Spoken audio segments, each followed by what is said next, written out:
So, as somebody who's been at the forefront of comics for many, many, many years, what have you seen as the big creative changes in comics in the last few decades?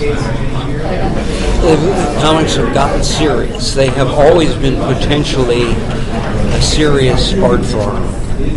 And a few people have known that all along.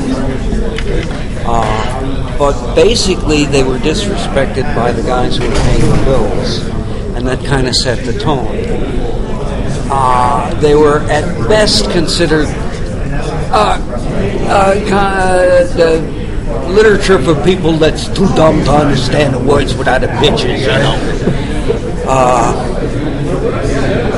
Anybody that was willing to open their eyes could see that it's an art form, an interesting and valid art form. But it was not, and then it in the 50s it took a body blow when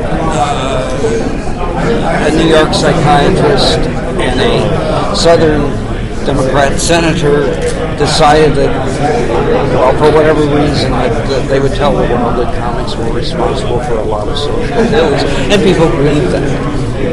There's a wonderful book called The 10-Cent Plague about the utter implosion. 800 people suddenly without work. In a town that I used to work near, and that Roy Thomas comes from, a town called Jackson, Missouri, they held a comic book burning. And I will always love Roy for what he did. He took 4 comics or so that he didn't want. He took some out of the pile that he didn't want.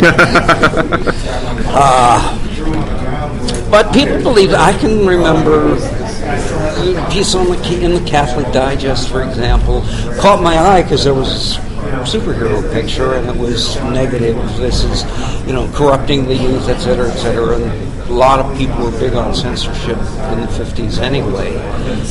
So things have to pay their way. And for about 10 years, comics didn't. I mean, Julie Schwartz tells stories, and